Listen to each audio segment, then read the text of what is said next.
नमस्ते दोस्तों, स्वागत है आपका 1000 किलोमीटर्स पर। कैसे हैं आप सब? बाबा केदारनाथ के दर्शन तो आप सभी करना चाहते होंगे। अगर आप केदारनाथ धाम जाने की प्लानिंग कर रहे हैं तो ये वीडियो आपके लिए बहुत यूजफुल रहेगी। केदारनाथ उत्तराखंड के रुद्रप्रयाग जिले में स्थित है। यह स्थान समुद्र तल से 3584 मीटर की ऊंचाई पर हिमालय पर्वत के गढ़वाल क्षेत्र में स्थित है।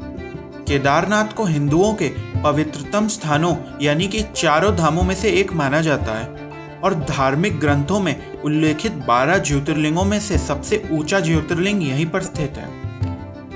आज के इस वीडियो में हम आपको केदारनाथ जाने से संबंधित पूरी इंफॉर्मेशन देंगे, जैसे कि मंदिर कब खुलता है, केदारनाथ मंदिर तक कैसे पहुंचा जाए, वहां पर रुकने खाने की क्या व्यवस्था है और साथ ही साथ किस प्रकार से आप अपनी यात्रा को सुखद, मंगलमय और कम बजट में कर सकते हैं। तो बने रहिएगा हमारे साथ इस वीडियो के अंत तक और आइए चलते हैं केदारनाथ बाबा के धाम। अधिकतर यात्री जो केदारनाथ की यात्रा करते हैं वह साथ ही साथ उत्तराखंड के दूसरे धाम बद्रीनाथ की भी यात्रा करते हैं। दोस्तों, बद्रीनाथ यात्रा से संबंधित कंप्लीट इंफॉर्मेशन और टूर प्लानिंग वाले वीडियो को हमने अपने चैनल पर पहले ही बना रखा है, तो उसको देखने के लिए आप ऊपर आई बटन में या नीचे डिस्क्रिप्शन बॉक्स में लिंक पा सकते हैं। दोस्तों, केदारनाथ यात्रा करने से पहले हम आपको ये बता दें कि हर साल 6 महीने के लिए केदारनाथ धाम के कपाट को बंद कर दिया जाता है, क्योंकि ठंडे मौसम में यहाँ पर बर्फ गिरने लगती है और सर्दी बहुत बढ़ जाती है। अमूमन दिवाली में बंद होने के बाद यह मंदिर अप्रैल मई के महीने में अक्षय तृतीया के दौरान दर्शन के लिए खोला जाता है। सर्दियों के इस वक्त केदारनाथ बाबा को गुप्त काशी के पास उखी मठ में रखा जाता है। चलिए वीडियो के सबसे पहले भाग में बात कर लेते हैं कि केदारनाथ धाम पहुंचे कैसे। दोस्तों, सबसे पहले केदारनाथ मंदिर की यात्रा करने के लिए आपको हरिद्वार आना पड़ेगा, जो देश के दिल्ली जैसे बड़े बड़े शहरों से सड़क मार्ग और रेल मार्ग से जुड़ा हुआ है। यहाँ पर आप ट्रेन, बस या अपनी गाड़ी और टैक्सी से भी आ सकते हैं। हरिद्वार रेलवे स्टेशन पर पहुंचने के लिए भारत के सभी हिस्से से डायरेक्ट ट्रेनें चलती हैं। दिल्ली से हरिद्वार तक की दूरी 230 किलोमीटर तक की है और हरिद्वार से ऋषिकेश की दूरी लगभग 25 किलोमीटर की है। अगर आप हवाई मार्ग से यहाँ पहुंचना चाहते हैं तो उसके लिए आपको देहरादून आना होगा। यहाँ का सबसे निकटतम हवाई अड्डा देहरादून का जॉली ग्रांट हवाई अड्डा है। तो चलिए इसके बाद हम जानते हैं कि हरिद्वार से केदारनाथ मंदिर की यात्रा कैसे करें। हरिद्वार से केदारनाथ मंदिर तक जाने के लिए सोनप्रयाग तक रेगुलर बस चलती है, जिसका किराया एक व्यक्ति का 350 रुपए के आसपास होता है। दोस्तों, अगर आप हरिद्वार के बजाय देहरादून या ऋषिकेश भी आते हैं तो यहाँ से भी आपको सोनप्रयाग के लिए बसें मिल जाएंगी। इस रूट पर आपको बहुत सी सीटिंग और पुश बैक सीटिंग वाली बसें मिलेंगी। दोस्तों, अगर आप स्लीपर बसें लेना चाहते हैं तो वो आपको इस रूट पर नहीं मिल पाएगी, क्योंकि यह एक पहाड़ी इलाका है। अगर बात करें बस की टिकट की बुकिंग की, तो ये आप रेलवे स्टेशन के बाहर या बस स्टेशन के बाहर ऑफलाइन मोड में बहुत से ट्रैवल एजेंट के थ्रू करवा सकते हैं। परंतु इस बात का ध्यान जरूर रखें कि अगर आप सीजन के समय में आते हैं तो आपको आपकी मन पसंदीदा सीट नहीं मिल पाएगी। बहुत से यात्रियों को पहाड़ों पर बस में आगे की सीट चाहिए होती है, इसलिए हमारी राय में अगर आप अपनी सीट पहले से ही रिजर्व करवाना चाहते हैं तो आप इसकी ऑनलाइन बुकिंग करवा सकते हैं। ऑनलाइन बुकिंग में बस के किराए में थोड़ा बहुत इजाफा हो सकता है। अमूमन प्राइवेट बस आपको 500-600 में मिल जाएगी। हरिद्वार से सोनप्रयाग तक की दूरी 230 किलोमीटर की है। सबसे पहले दिन आप हरिद्वार से सुबह सुबह बस पकड़कर सोनप्रयाग आ सकते हैं। इस बात का ध्यान जरूर रखें कि अगर आपने ऑनलाइन बुकिंग नहीं की है तो आप जिस दिन हरिद्वार पहुंचते हैं उसी दिन शाम को हरिद्वार से सोनप्रयाग जाने वाली बस का टिकट बुक करा लें, क्योंकि केदारनाथ मंदिर की यात्रा के सीजन में सुबह सुबह हरिद्वार से सोनप्रयाग जाने वाली सभी बसों में जगह फुल रहती है। कहीं ऐसा ना हो कि आपको इसके लिए एक दिन और इंतजार करना पड़े। हरिद्वार से सोनप्रयाग जाने के लिए सुबह 4 बजे से ही बसें चलने लगती हैं, इसलिए आप जितनी जल्दी हो सके हरिद्वार से सोनप्रयाग जाने के लिए बस पकड़ लें। सोनप्रयाग पहुंचने के बाद आप सबसे पहले बायोमेट्रिक रजिस्ट्रेशन करवा लें, क्योंकि बायोमेट्रिक रजिस्ट्रेशन का ऑफिस शाम 5 बजे के बाद बंद हो जाता है और फिर सुबह 5 बजे खुलता है। अगर आप टैक्सी या खुद की कार से केदारनाथ मंदिर की यात्रा पर जाते हैं तो आपको सोनप्रयाग में ही अपनी गाड़ी पार्क करनी पड़ेगी। और सोनप्रयाग से गौरीकुंड की यात्रा वहाँ की लोकल टैक्सी द्वारा करना पड़ेगा, जिसके बीच की दूरी करीब 5 किलोमीटर है। अपनी गाड़ी को सोनप्रयाग पार्किंग में खड़ा करने के लिए आपको 24 घंटे के 50 रुपये पार्किंग शुल्क देना पड़ता है। दोस्तों, ये सीजन के हिसाब से बढ़ भी सकता है। चलिए इसके बाद बात कर लेते हैं सोनप्रयाग में रुकने की व्यवस्था क्या क्या है। आपको यहाँ पर होटल और डॉर्मेट्री दोनों की व्यवस्था मिल जाएगी। होटल में प्रति रूम किराया 2000 के आसपास रहता है, और अगर आप सीजन में जाते हैं तो कई बार ये काफ़ी ज़्यादा बढ़ भी जाता है। अगर आप डॉर्मेट्री में रुकना चाहते हैं तो इसमें आपका खर्चा कम आएगा। यहाँ पर कई प्रकार की डॉर्मेट्री है। कुछ डॉर्मेट्री में आपको 350 रुपये प्रति बेड के हिसाब से रात बिताने के लिए बिस्तर मिल जाएगा।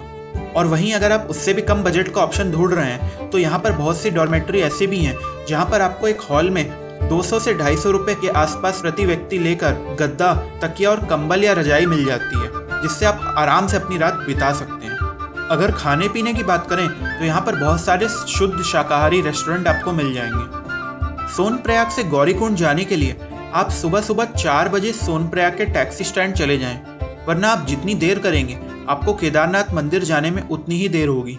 सोनप्रयाग से गौरीकुंड तक की टैक्सी का किराया 30 से 40 रुपये प्रति व्यक्ति होता है। इस टैक्सी को पकड़कर आप गौरीकुंड पहुंचने के बाद केदारनाथ की यात्रा शुरू कर दें। यहाँ से केदारनाथ मंदिर तक की चढ़ाई लगभग 16 किलोमीटर की है। चलिए दोस्तों, वीडियो के अगले भाग में बात करते हैं गौरीकुंड से केदारनाथ मंदिर तक की यात्रा की। अगर आप पैदल नहीं जाना चाहते हैं और घोड़े खच्चर से जाना चाहते हैं तो आपको सोनप्रयाग से ही यह ऑप्शन मिल जाएगा। सोनप्रयाग से लेकर केदारनाथ बाबा तक घोड़े और खच्चर का किराया 2500 रुपये होता है, और अगर आप गौरीकुंड पहुंचकर घोड़े या खच्चर लेते हैं तो यहाँ से उनका किराया 2300 रुपये होगा। इसके अलावा आपको यहाँ पर पालकी से जाने का ऑप्शन भी मिल जाता है। अगर आप पालकी से जाना चाहते हैं तो उनका रेट अमूमन 5000 रुपये रहता है। इस किराए को आप थोड़ा बहुत मोल भाव कर सकते हैं, पर अमूमन सीजन के दौरान ये ज़्यादा ही रहता है। इसके बाद एक आखिरी ऑप्शन बचता है हेलीकॉप्टर का।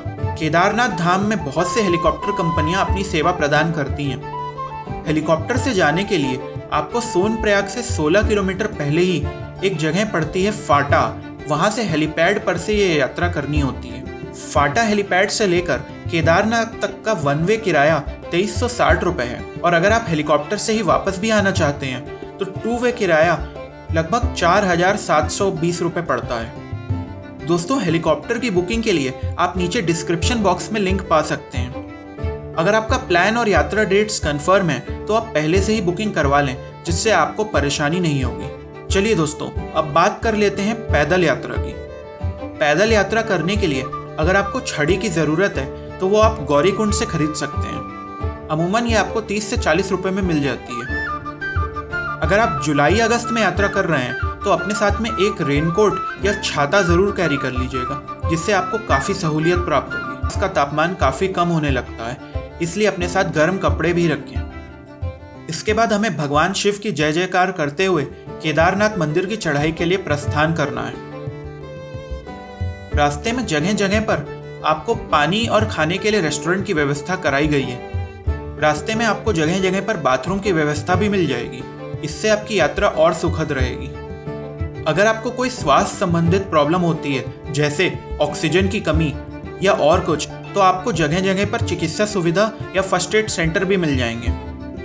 अमूमन श्रद्धालु इस यात्रा को 7 से 8 घंटे में पूरा कर लेते हैं, पर यह आपके चलने की स्पीड और स्टैमिना पे डिपेंड करता है कि आपको कितना समय लगेगा। मंदिर से 1 किलोमीटर पहले केदारनाथ बेस कैंप पड़ता है। यहाँ पर खाने पीने और रहने की अच्छी सुविधा है। दोस्तों, अगर आप सुबह सुबह यात्रा के लिए निकलते हैं तो आपको शाम हो जाएगी यहाँ पहुँचते पहुँचते। केदारनाथ मंदिर में स्थापित भगवान शिव के शिवलिंग का दर्शन शाम 5 बजे के बाद भक्तों को नहीं करने दिया जाता है। अगर आप शाम 5 बजे के बाद यहाँ पहुँचते हैं तो आपको मंदिर के बाहर से ही शिवलिंग के दर्शन करना पड़ेगा। अगर आपको ज़्यादा लेट हो जाता है तो परेशान ना हो, आप वहाँ पर पहुँचकर रहने खाने की व्यवस्था करें और सुबह सुबह भगवान भोलेनाथ के दर्शन करें। चलिए इसके बाद बात करते हैं वहाँ पर रुकने की। यहाँ पर जो सबसे सस्ता ऑप्शन रहता है वो है टेंट का। इसका किराया आपको 24 घंटे का 300 रुपये के आसपास पड़ता है। इसके बाद अगला जो ऑप्शन है वो है GMVN यानी कि गढ़वाल मंडल विकास निगम का नंदी कॉम्प्लेक्स। इसमें हट्स बने हुए हैं जिसमें आपको अच्छे खासे रहने की सुविधा मिल जाएगी। इनकी कीमत अमूमन 700 से 800 रुपये होती है। दोस्तों इस बात का ख्याल ज़रूर रखें कि ज़्यादा भीड़ भाड़ के समय ये मोस्टली फुल हो जाते हैं। इसके अलावा यहाँ पर आपको हट हाउस का भी ऑप्शन मिल जाएगा, जिसमें कि आपको लगभग 1000 रुपये प्रति व्यक्ति के हिसाब से रूम मिल जाएगा। यहाँ पर इनके पास डॉर्मेट्री बेड भी मौजूद हैं। मई जून के महीने में काफ़ी भीड़ होने के कारण ये सब बहुत तेज़ी से फुल हो जाते हैं, इसीलिए हमारी राय में आपको पहले से ही बुकिंग करा के जाना चाहिए। GMVN की वेबसाइट का लिंक आपको डिस्क्रिप्शन पे मिल जाएगा, यहाँ से आप ये सारी बुकिंग यात्रा के पहले ही करवा सकते हैं। दोस्तों अगर आपको इनमें से कहीं भी रूम नहीं मिल पाते हैं तो आपको मंदिर के पास कुछ प्राइवेट रूम्स और दुकानें भी मिल जाती हैं, वहाँ पर भी ज़रूरत के वक्त आपको रहने की व्यवस्था मिल जाएगी। अगर खाने पीने की बात करें तो केदारनाथ मंदिर के आसपास रेस्टोरेंट्स और होटल्स में खाना थोड़ा महंगा है।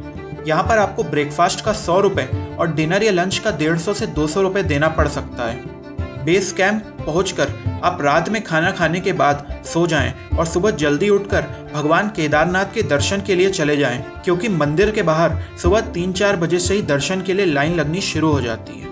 दोस्तों अगर पीक सीजन की बात करें तो आपको लगभग 3 घंटे तक भी लाइन में लगना पड़ सकता है, जबकि ऑफ सीजन यानी सितंबर-अक्टूबर के दौरान आपके दर्शन 1 से 1.5 घंटे में आराम से हो जाएंगे। बात करें प्रसाद की तो आपको यहाँ पर प्रसाद 3 तरीके के पैकेट में मिल जाएंगे, जिनके रेट 100 रुपये, 200 रुपये और 300 रुपये होते हैं। आप अपने हिसाब से कोई भी पैकेट ले सकते हैं। आप सभी व्यूअर्स को जून 2013 में आई केदारनाथ त्रासदी तो याद ही होगी। भारी बारिश के कारण वहाँ पर बादल फटा था और कहा जाता है कि मंदिर से 5 किलोमीटर ऊपर चोराबाड़ी ग्लेशियर के पास एक झील बन गई थी, जिसके टूटने के कारण सारा पानी तेजी से नीचे आ गया था। इसी वक्त एक बड़ा सा डमरूनुमा शिला या पत्थर मंदिर के पीछे आकर रुका था, जिससे कि पानी की धाराएं 2 तरफ बट गई थी और केदारनाथ बाबा का मंदिर बच गया था। इस शिला को आप आज भी मंदिर के पीछे देख सकते हैं। इस शिला का नाम लोगों ने भीम शिला दिया है और यहाँ पर इस शिला की पूजा होती है। दोस्तों अगर मंदिर में आरती की बात करें तो यहाँ पर सुबह 6 बजे और शाम को 6 बजे आरती होती है। हमने वीडियो के पहले भाग में ही आपको बता दिया था कि अगर आप शिवलिंग के पास से दर्शन करना चाहते हैं तो आपको शाम के 5 बजे के बाद ये नहीं करने दिया जाएगा। इसलिए आप अपनी यात्रा ऐसे प्लान करिए कि आप मंदिर में सुबह के वक्त ही दर्शन कर लें। चलिए दोस्तों वीडियो के अगले भाग में बात कर लेते हैं कि केदारनाथ मंदिर के आसपास आपको और कहां पर दर्शन करना चाहिए या घूमना चाहिए। भैरवनाथ मंदिर। दक्षिण की ओर केदारनाथ मंदिर से 500 मीटर की दूरी पर स्थित भैरवनाथ मंदिर आपको जरूर जाना चाहिए। ये मंदिर एक पहाड़ी की चोटी पर स्थित है, जहां से आप आसपास के हिमालय और नीचे की पूरी केदारनाथ घाटी का शानदार दृश्य देख सकते हैं। भगवान भैरव को भगवान शिव का मुख्य गण माना जाता है और यही वजह है कि ये मंदिर बहुत महत्वपूर्ण है। दोस्तों अगर आप ट्रैकिंग के शौकीन हैं तो आप वासुकी ताल जा सकते हैं। हिंदू पौराणिक कथाओं के अनुसार ऐसा माना जाता है कि भगवान विष्णु ने रक्षाबंधन के शुभ अवसर पर इस झील में स्नान किया था। हिमालय पर्वतमाला और शांत झील के आसपास का प्राकृतिक दृश्य पर्यटकों को यहाँ आने के लिए मजबूर करता है। इसके अलावा वासुकी ताल के आसपास के इलाके ट्रैकिंग के लिए बेस्ट हैं। केदारनाथ से 7 किलोमीटर का ट्रैक करके आप वासुकी झील पहुंच सकते हैं। वीडियो के अगले भाग में बात कर लेते हैं कि आपको केदारनाथ यात्रा साल के किस वक्त करनी चाहिए। दोस्तों केदारनाथ मंदिर साल में सिर्फ 6 महीने ही खुला रहता है, जो कि अमूमन अप्रैल के अंत या मई से लेकर नवंबर के मध्य तक होता है। अगर आप मई जून के समय केदारनाथ जाएंगे तो इस वक्त आपको यहाँ पर काफ़ी ज़्यादा भीड़ देखने को मिलेगी। ये सीज़न का समय होता है और इस वक्त ज़्यादातर लोगों और बच्चों की छुट्टी होने के कारण यहाँ पर रहने खाने का खर्च भी बढ़ जाएगा। इसके बाद बात करें अगर मॉनसून के समय की, तो यानी कि अगर आप जुलाई और अगस्त में जाते हैं तो यहाँ पर उतनी भीड़ तो नहीं मिलेगी, परंतु पहाड़ी इलाका होने के कारण आपको आने जाने में बहुत दिक्कत होगी। यहाँ पर मंदिर की चढ़ाई या ट्रैकिंग करते वक्त चट्टानों पर फिसलन होने के कारण यह बहुत खतरनाक हो जाता है। इसके साथ ही साथ आपको सोनप्रयाग तक रोड पर भी बहुत भीड़ मिलेगी, क्योंकि यहाँ पर आए दिन लैंडस्लाइड होती रहती है। इसलिए दोस्तों हमारी राय में केदारनाथ धाम जाने के लिए सबसे अच्छा समय सितंबर और अक्टूबर रहेगा। इस वक्त आपको ज़्यादा भीड़ भाड़ का सामना भी नहीं करना पड़ेगा और आप एक अच्छे खासे नॉर्मल बजट में अपनी यात्रा पूर्ण कर सकते हैं। आप जब भी अपनी ट्रिप प्लान कर रहे हो तो आप केदारनाथ धाम के लिए कम से कम 4 दिन का जरूर प्लान करें, जिसमें कि आपका एक दिन हरिद्वार से सोनप्रयाग पहुंचने में लगेगा और दूसरे दिन सोनप्रयाग से केदारनाथ तक की चढ़ाई के लिए लगेगा और इसी तरह तीसरा और चौथा दिन वापस आने के लिए लगेगा। वीडियो के आखिरी भाग में बात कर लेते हैं कि इस ट्रिप में आपका कुल खर्चा कितना आएगा। अगर पैदल यात्रा की बात करें तो एक व्यक्ति का कम से कम 3 से 3,500 रुपए तक का खर्चा आएगा। दोस्तों, ये खर्चा ऑफ सीजन का है। अगर आप सीजन के वक्त जाते हैं तो इस खर्चे में थोड़ी बहुत बढ़ोतरी संभव है। अगर आप पैदल चढ़ाई नहीं करते हैं और घोड़े, खच्चर या पिट्ठू से चढ़ाई करते हैं तो यही खर्चा आपका बढ़ के 6 से 7,000 हो जाएगा। घोड़े, खच्चर और पिट्ठू के एग्जैक्ट प्राइस हमने वीडियो में पहले ही बता दिए हैं। और अगर आप हेलीकॉप्टर से केदारनाथ बाबा के दर्शन करते हैं तो उसमें आपका टोटल खर्चा 8 से 9,000 रुपये हो जाएगा। हेलीकॉप्टर से जाने के एग्जैक्ट रेट हमने वीडियो में पहले ही बता दिए हैं। इसके अलावा सारी बुकिंग की लिंक और केदारनाथ बाबा की ऑफिशियल वेबसाइट का लिंक हमने नीचे डिस्क्रिप्शन में दे दिया है। तो ये था 1000 किलोमीटर्स की ओर से केदारनाथ यात्रा का एक कंप्लीट टूर प्लान। हम आशा करते हैं कि आपको इसमें सारी जानकारी मिल गई होगी। इसके बाद भी अगर आपका कोई सवाल या सुझाव है तो आप हमें नीचे कमेंट करके पूछ सकते हैं। इसके साथ ही साथ आप हमारे इंस्टाग्राम अकाउंट 1000 किलोमीटर्स पर जुड़कर वहां पर हमसे बातचीत कर सकते हैं। दोस्तों, अगर आप बद्रीनाथ यात्रा का प्लानिंग कर रहे हैं तो उससे संबंधित कंप्लीट इन्फॉर्मेशन वाला वीडियो हमारे चैनल पर पहले से ही बना हुआ है। इस वक्त वो आपकी स्क्रीन पर बाईं ओर दिख रहा होगा। अगर आप बाबा अमरनाथ के दर्शन करने वाला वीडियो देखना चाहते हैं तो वो आपकी स्क्रीन पर दाईं ओर मिल जाएगा। इन सभी वीडियो के लिंक हमारे चैनल पर और इस वीडियो के नीचे डिस्क्रिप्शन में भी मौजूद हैं। शेयर कर दीजिएगा इस वीडियो को अपने दोस्तों और परिवार वालों के साथ। और वीडियो पसंद आए तो हमारे चैनल 1000 किलोमीटर्स यानी कि 1000 किलोमीटर को सब्सक्राइब करना मत भूलिएगा। बहुत ही जल्द मिलते हैं एक और नई यात्रा के साथ। तब तक घूमते रहिए, सुरक्षित रहिए। जय हिंद।